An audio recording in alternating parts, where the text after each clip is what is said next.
Agradecemos el apoyo y la información que nos brindan INTA, Grupos CREA y APRESID. Auspician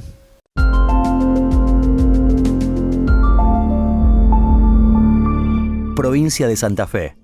AFA SCL, desde 1932, defendiendo la producción de sus asociados. ENAPRO, transportando la producción regional al mundo. Siembra Neumática, la mejor solución para su campo.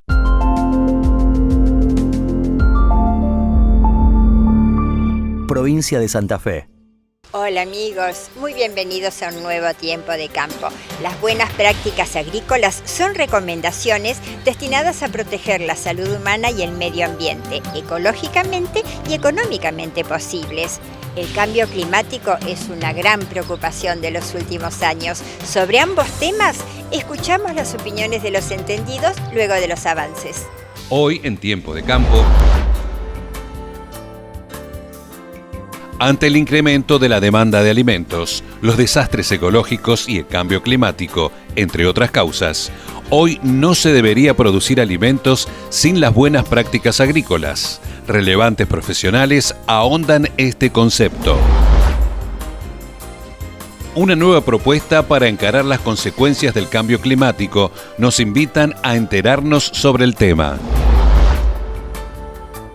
IPCBA nos acercó los resultados de una encuesta realizada en 4 países europeos para conocer la opinión sobre la carne argentina.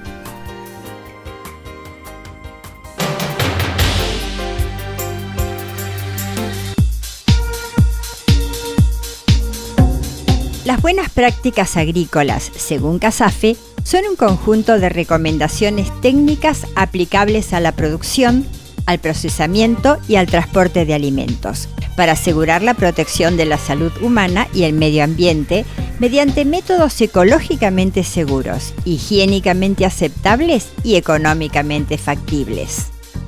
Para desarrollar estos conceptos, elegimos al más destacado especialista en el tema, el ingeniero Rodolfo Gil, del Instituto de Suelos, que recibió en 2016 el premio Ingeniero Agrónomo Antonio Prego por su trayectoria en favor de la conservación del suelo y por el ejemplo que brinda a las generaciones venideras. Cuando uno dice buenas prácticas agrícolas, tenemos que pensar que las prácticas tienen que ser integradoras y no aisladas, porque si no, cualquier práctica agrícola utilizada en forma independiente puede ser buena, pero no necesariamente nos soluciona el problema, y sobre todo cuando uno piensa en la sustentabilidad. Donde hablar de sustentabilidad es involucrar al componente ambiental en primer lugar, al componente empresarial o económico y al componente social. Entonces, cuando hablamos de buenas prácticas tenemos que tener una visión holística en términos de sistema de producción. Quizás desde el punto de vista tecnológico y ambiental, que son los dos primeros pilares para poder cumplir con el empresarial y el social, debemos pensar en cómo nosotros podemos respetar el lugar donde vivimos, que no es otra cosa que hablar de la ética, y eso en términos tecnológicos pasa por armar una agricultura basada en el intercambio, en el uso del agua eficientemente y en el secuestro del carbono. Esa es la base esencial de cualquier sistema de producción nuestro y la base de la vida en el planeta. Pero además tenemos que pensar en una agricultura basada en un sistema protector del suelo, en un sistema que nos permita mantener la superficie del suelo cubierta. Pero eso no alcanza. También tenemos que pensar en el uso eficiente de los recursos, fundamentalmente del agua, pero también del resto de los nutrientes, nitrógeno, fósforo, potasio. Pero tampoco alcanza eso. Cuando hablamos de nutrientes tenemos que hablar de reposición de nutrientes. Quizás el nitrógeno, como el 78% de lo que respiramos es nitrógeno, lo podemos incorporar vía biológica si hacemos bien los deberes. Pero hay otros elementos como el fósforo, como el potasio, cuando se van del campo no se reponen en forma directa por la naturaleza. Entonces lo tenemos que reponer. Entonces tenemos que ser muy cautos en el uso, en la reposición y también en el reciclado. Tenemos que pensar que los cultivos que nosotros hacemos, una parte nos llevamos, pero otra parte la estamos reciclando. O sea, eso que dejamos en el suelo es biomasa, carbono con nutrientes. Y entonces esos residuos los tenemos que pensar como que son un fertilizante de liberación lenta. Y entonces eso me hace pensar de que cuando yo fertilizo, no tengo que fertilizar el cultivo, sino que tengo que fertilizar, por ejemplo, un cultivo de servicio, un cultivo de cubierta o el sistema completo. Pero quizás eso tampoco alcance, porque yo tengo que sostener la biodiversidad del sistema. Y eso va de la mano con la intensificación. Y acá es donde nosotros decimos que el suelo tiene que descansar lo menos posible, porque en la medida que fomentemos la actividad biológica, fomentamos la capacidad productiva del suelo y su sustentabilidad. Y hablar de biodiversidad es hablar de intensificación y de rotaciones. Entonces, vemos que las buenas prácticas no se pueden trabajar en forma aislada. Y cuando hablamos también de otros factores, como por ejemplo los procesos de salinización, estamos viendo que la agricultura avanzó sobre tierras con problemas de salinización, pero también la salinización avanzó sobre tierras agrícolas por un mal manejo. Entonces tenemos que evitar el deterioro de esas tierras. Y también tenemos que pensar en que no podemos contaminar el propio agua, el propio aire que respiramos a través del uso racional de químicos. Para el Colegio de Ingenieros Agrónomos de la provincia de Santa Fe, segunda circunscripción, analizar y difundir las buenas prácticas agrícolas es fundamental. Por eso organizó, junto a otras instituciones, una jornada dirigida a los profesionales sobre ellas y la seguridad laboral, la inocuidad y la sustentabilidad ambiental. Dialogamos con los organizadores. Nosotros hace varios años tenemos una comisión en el Colegio de Ingenieros de buenas prácticas agrícolas. La fundamentación que tiene esa comisión es darle a los matriculados las herramientas para que puedan enseñar a trabajar mejor. Por esa razón, hoy estamos dando, junto a colegas de SENASA y de INTA San Pedro, una conferencia sobre las buenas prácticas agrícolas y la seguridad laboral. Tener buenas prácticas de trabajo en cada una de las situaciones o etapas que atravesamos como profesionales. Entonces, son como protocolos de cómo hacer bien las cosas en cada etapa, en cada área de incumbencia profesional.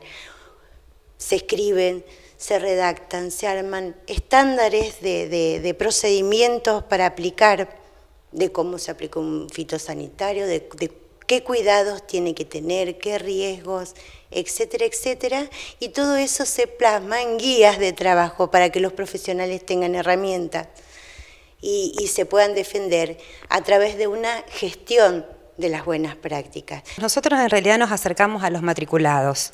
La comisión funciona en el colegio, trabajamos, debatimos temas, problemáticas que surgen, todo relacionado con las buenas prácticas agrícolas, y tratamos de darle a los colegas capacitación, las herramientas para que puedan tener un buen manejo cuando van a asesorar al campo. Buenas prácticas agrícolas integran una serie de procesos que hacen, como bien se dijo recién, el tema de la seguridad del ambiente, la protección ambiental, el tema de la inocuidad de los agroalimentos, y como tercer pilar importante de las buenas prácticas agrícolas están lo que se diría la seguridad del trabajador rural.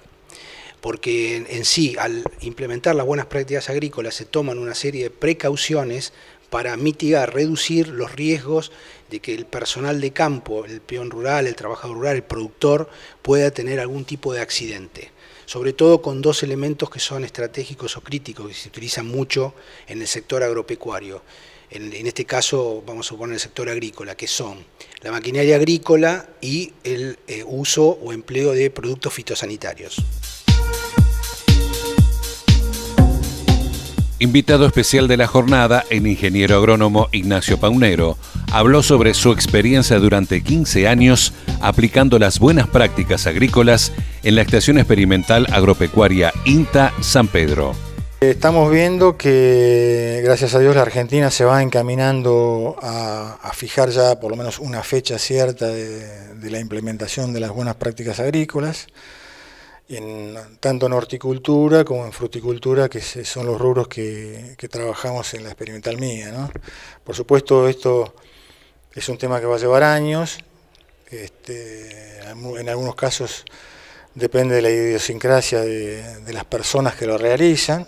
Entonces, nosotros en San Pedro vemos que las personas que se dedican a exportación, todos cumplen una norma internacional que es la Global Gap, porque si no, no podrían entrar a ningún mercado europeo hoy actualmente.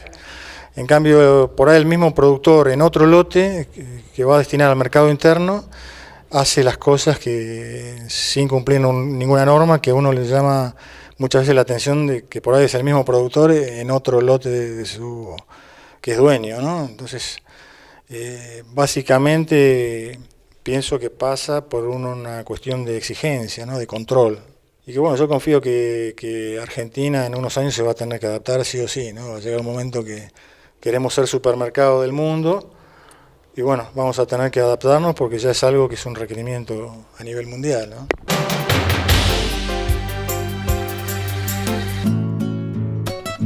Una breve pausa y nos encontramos nuevamente para disfrutar otro bloque de Tiempo de Campo. No se vaya.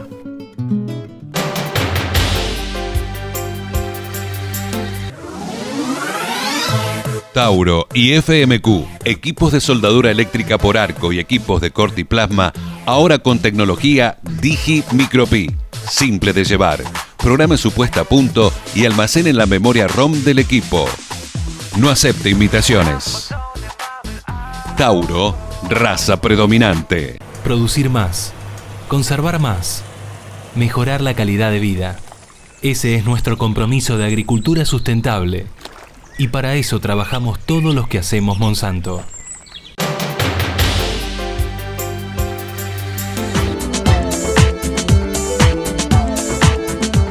Regresamos a Tiempo de Campo y a la preocupación por acercar reflexiones para un nuevo modelo de producción, siempre cuidando el medio ambiente. Un componente de importancia es el cambio climático. Por su parte, Walter Wettingen, investigador de la Universidad de Columbia en Nueva York, propone centrarnos en el presente y utilizar tecnologías para enfrentar la variabilidad climática. El enfoque tradicional con que se ha mirado el cambio climático es tratando de adivinar cómo va a ser el clima en el 2070, 2050. Y la verdad es que las mejores herramientas que tenemos hoy disponibles no permiten hacer ese tipo de predicciones. No hay manera. Los mejores modelos de clima no permiten hacer eso. Sabemos, por ejemplo, que la temperatura es muy posible que vaya subiendo, que siga subiendo. Pero por ejemplo con la lluvia, la verdad que no tenemos idea. Lo que sí sabemos es que va a ser más variable. Y eso quiere decir eventos extremos, como sequías e inundaciones más frecuentes y más dañinas. Entonces cuando alguien, por ejemplo un gobierno, una empresa o asociaciones de productores nos piden ayuda para mejorar la adaptación al cambio climático, nosotros lo que le decimos es, primero que nada, ¿ustedes están bien adaptados al clima de hoy? Cuando tienen una sequía, una inundación, ¿tienen sistemas que funcionan perfectamente bien? Y por supuesto la respuesta en el 99% de los casos es no. Entonces lo que decimos es, bueno, empecemos por eso.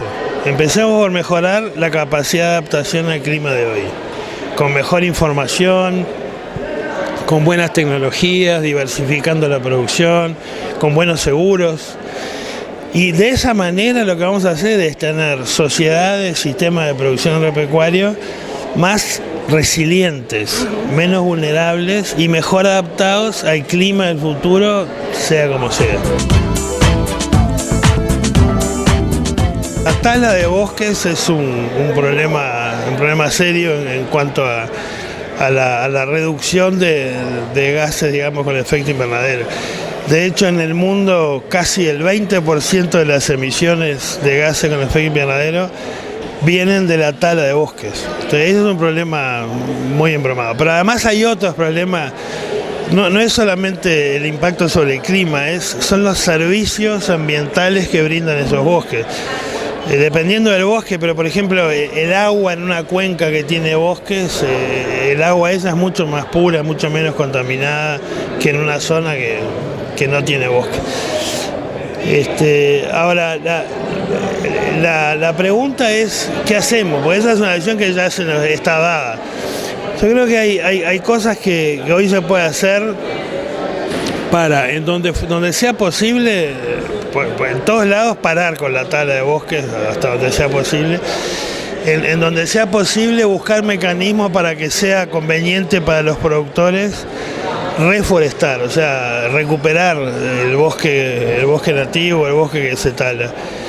Y en todos lados, incluso en las pampas, donde ahí no se ha talado tanto bosque, sino es buscar maneras, por ejemplo, de producir de manera sostenible, incluyendo la capacidad de secuestrar carbono. Por ejemplo, las pasturas naturales de las pampas, del sur de Brasil hasta Argentina, con todo Uruguay, tienen una capacidad de secuestrar carbono que es como yo te dijera, es ponerle un filtro a la atmósfera.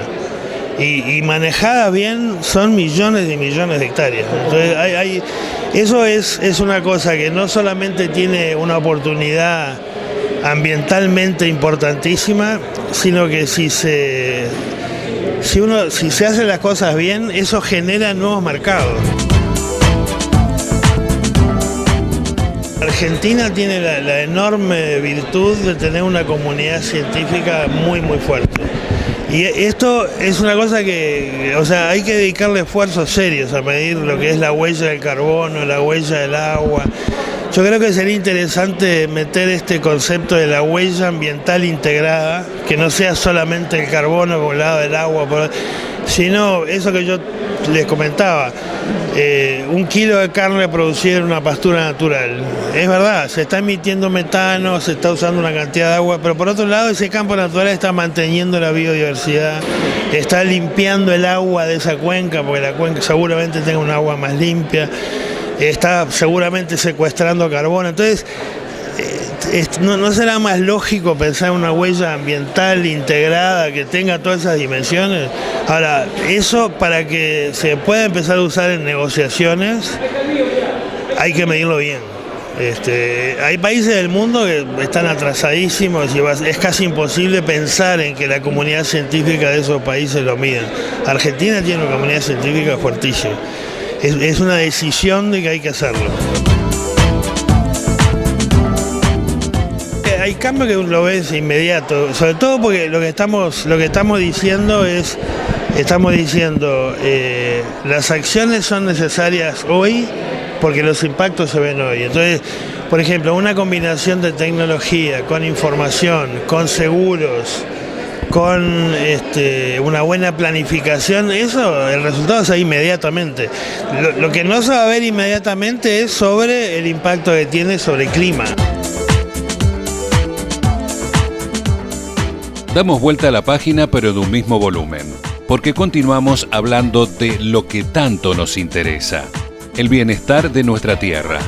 Los grandes cambios de paradigmas nos obligan a prepararnos para los desafíos con una actitud responsable.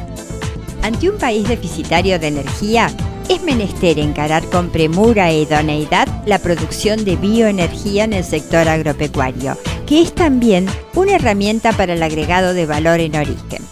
Un equipo de trabajo que trabaja, valga la redundancia, en bioenergía, con sede en Manfredi y con sede en otras experimentales, y que tratamos de colaborar en todo lo que sea este proceso de un país deficitario en energía, de que la biomasa que nos sobra por la oreja en Argentina se transforme gran parte en el caso del maíz, en el caso de la soja con el biodiesel, en el caso del maíz con la bioetanol y la burlanda. Y bueno, y también en Argentina se está desarrollando mucho la energía renovable, la energía eólica, la energía solar, y bueno, todo va complementado, pero todo eso tiene que ser energía distribuida, localizada en el lugar que se necesita.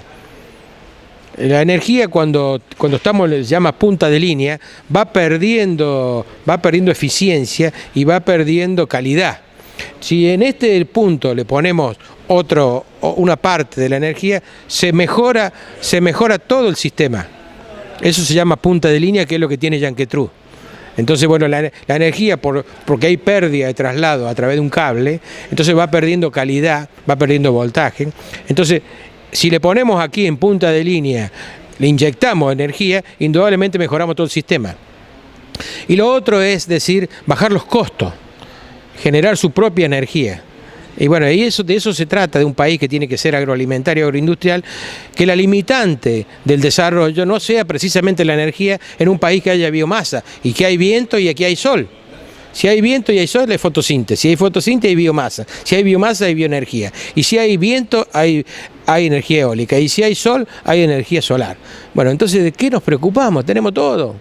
Bueno, lo que tenemos que hacer es argentino a las cosas y hacerlo, y en un país deficitario de energía y deficitario de zonas desarrolladas, yo digo, ¿cómo se va a desarrollar una zona sin energía? Eso que digo o que decimos con el proyecto de que hay que hacer valor agregado. Bueno, ¿con qué energía? Te dice otro. ¿Con qué energía lo hago? ¿Qué hizo Yanquetrú? ¿Por qué puso el ACA, el modelo de producción de cerdo, en un lugar? ¿Por qué? Porque está libre de una enfermedad y lo tuvo que poner ahí. Y bueno, y no había energía. ¿De dónde iba a sacar Yanquetrú en punta de línea energía para semejante planta?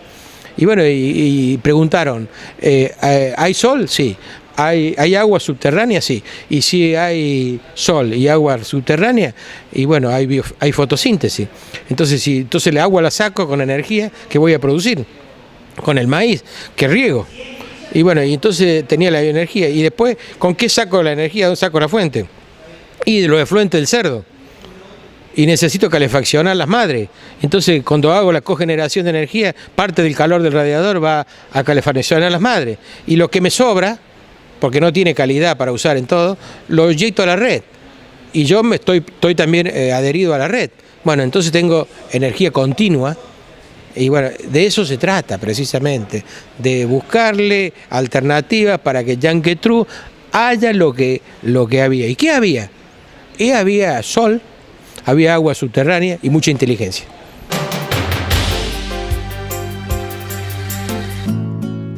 En el próximo bloque compartimos los resultados de una encuesta en países europeos sobre la carne argentina. No se lo pierda.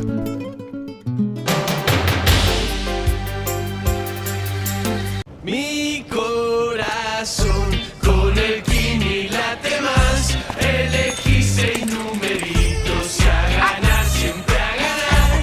No dejemos de soñar. Kini 6, vos sos mi amor. Vamos todos a jugar. Dale, prendete. Vos también hacete fanático al ritmo del Kini 6 y vení a festejar todas las semanas.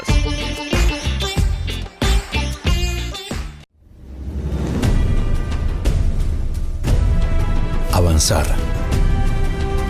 es lo que queremos.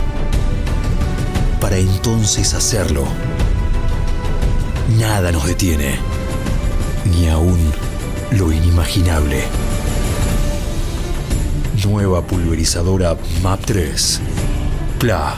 Supera tus expectativas.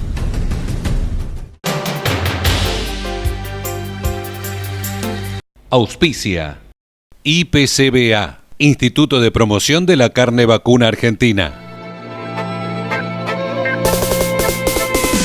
Ingresamos al último bloque de Tiempo de Campo con los resultados de una interesante encuesta.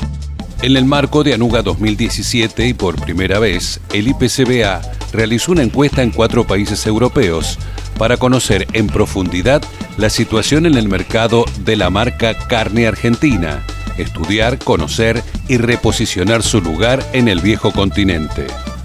El estudio reveló que la carne argentina ocupa el segundo lugar, tanto en notoriedad como en consumo, y se sitúa detrás de la carne local. En general, tiene una imagen positiva por su sabor, jugosidad, calidad y en especial por los asadores argentinos. Pero también existen dudas. Por ejemplo, ¿es cierto las vacas pastando en la hierba? ¿Es realmente tan natural? También se relaciona negativamente por el alto precio y por la incertidumbre del entorno político. No se percibe que haya apoyo del marketing y hay dificultad para encontrarla.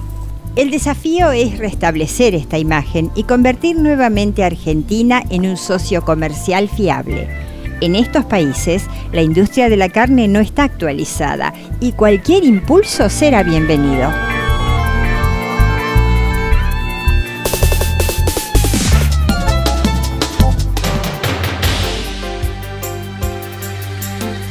Auspició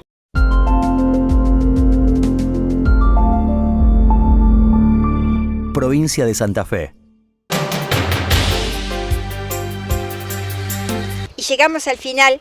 Gracias, como siempre, por estar ahí. Los invitamos a un nuevo Tiempo de Campo en 7 días, a esta misma hora y por este canal. Este programa y los anteriores, no se olviden, los puede ver en nuestra página web. Y nos despedimos deseándoles un excelente fin de semana.